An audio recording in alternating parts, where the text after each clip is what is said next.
बिस्मिल्लाहिर्रहमानिर्रहीम। इय्याक नअबुदु व इय्याक नस्तईन। ए अल्लाह, हम तेरी ही इबादत करते हैं और तुझी से मदद मांगते हैं। इस वक्त मैं बात करना चाहूँगा कि जिस तरह 2-3 दिन पहले वज़ीर आज़म साहब ने जो एक महंगाई का बम फोड़ा है, जिस तरह पेट्रोल और डीज़ल और फ्यूल की जो कीमतें अचानक जो बढ़ाई हैं उन्होंने, तो उस पर हमारी PTI के लोग कल कराची में एहतजाज कर रहे थे।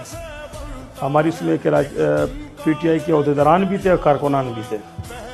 तो चूँकि सबसे बड़ा इस वक्त नंबर 1 इशू पाकिस्तान का महंगाई का बन गया है, तो पता नहीं कुछ दिनों में इन्होंने कुछ 458 पे इसको ले गए थे रेट को। फिर जो इन्होंने प्राइस बढ़ाए थे पेट्रोल की मैं बात कर रहा हूँ, उसके बाद फिर वज़ीर आज़म साहब ने जो है ना रात को 12 बजे ऐलान किया कि मैं 80 रुपये कम कर रहा हूँ एहसान चढ़ा के। जब आपने प्राइस बढ़ाने होते हैं तो आप अपने वज़ीरों को बैठा देते हैं कि जब आपने प्राइस कम करने होते हैं, ड्रामेबाजी करनी होती, लोगों को बेवकूफ़ बनाने की कोशिश करते हैं, तो वज़ीर आज़म साहब अपना चेहरा सामने लोगों को ले आते हैं, मज़लूमियत का चेहरा, ताकि मैं तो बड़ा आवाम का खैर ख्वाह हूँ। ये माशाल्लाह इमरान खान ने इतना लोगों को शऊर दे दिया, लोग इनके ड्रामेबाजी में भी नहीं आ रहे हैं।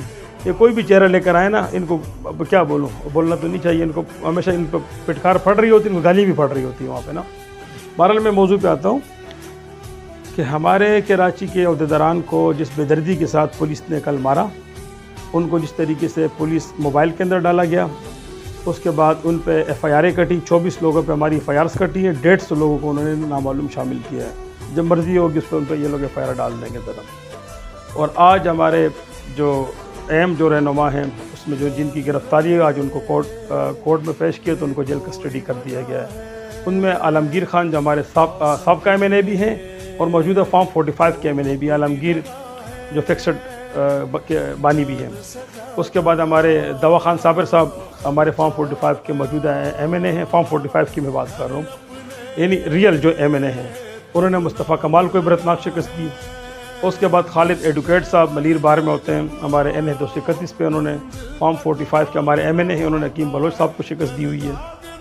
और इसके साथ दीगर जो हमारी ख़वातीन हैं, फ़िज़ा दिशान, एरम रियाज, जिनको मैंने देखा, और भी कई लोग थे जिनकी गिरफ़्तारियाँ हुई।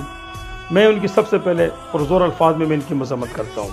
उसके बाद सिंध गवर्नमेंट से मैं ये कहता हूँ कि आप तो अपने आप को बड़ा मतलब है कि जमहूरी जमात कहते हैं, डेमोक्रेटिक जमात कहते हैं कि हम जमहूरियत पसंद लोग हैं। तो जमहूरियत के अंदर तो एहतजाज होता है।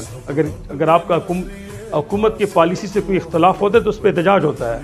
तो एहतजाज में इस तरह मतलब है कि दक्कम पहल, मारम कुटाई, उसके बाद बेगुनाह उन पर तशद्दुद, फिर जेल वैन में डाल देना, पुलिस मोबाइल में, फिर जेल कस्टडी, उस तरह, मतलब ये क्या है कि क्या मजाक बनाया हुआ आपने।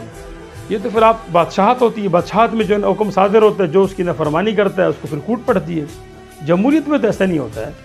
तो वो कौन सा मतलब है कि किसी और चीज़ पर एहतजाज कर रहे थे, महंगाई के ख़िलाफ़ एहतजाज था। तो इस तरह इन पर इस तरह के तशद्दुद और इस तरह का जुल्म और ATC के FIR इन पर नहीं करनी चाहिए थी। मैं वज़ीर आला सिंध मुराद अली शाह साहब आपसे और IG सिंध पुलिस आपसे गुजारिश करूँगा कि हमारे लोगों पे जो बेगुनाह लोग थे जिन पर FIRs कटी है, इनको फिलफौर इन FIRs को ख़त्म किया जाए और इन जितने भी हमारे जो लोग गिरफ़्तार हैं उन सबको रिहा किया जाए। और इस तरह कोई भी अगर मामला हो तो उसको जमहूरी अंदाज में हमें तमाम पार्टीज़ को हक़ होना चाहिए कि हम पुरअमन रह के अपना एहतजाज रिकॉर्ड करें। हाँ, अगर हमारे लोग तशद्दुद करते हैं, फिर अगर आप लोग उन पे लाठी चार्ज करते तो समझ में आने वाली बात है। लेकिन एक पुरअमन जमात जो पाकिस्तान की सबसे बड़ी जमात है तहरीक इंसाफ, उसके बानी को आपने जो है ना जेल में डाला हुआ है, उसकी मुलाकातों की इजाज़त नहीं, उसकी कोई सुनवाई नहीं होती। कोर्ट के अंदर हम कोई पटिशन डालते हैं कि भाई हमें सुना जाए तो उसकी वो फ़ौरन जो है ना उसको रद्द कर दिया जाता है। तो आप बताएं हम कहाँ पे जाएं? अगर हम एहतजाज ना करें तो फिर क्या करें? तो लिहाजा मैं जितने भी हमारे तहरीक इंसाफ के कराची में जो कल कारकुनान गिरफ़्तार हुए हैं, मैं उनकी मज़म्मत करता हूँ। उस गिरफ़्तारी की नहीं होनी चाहिए, वो फिलफौर इनको रिहा किया जाए। शुक्रिया।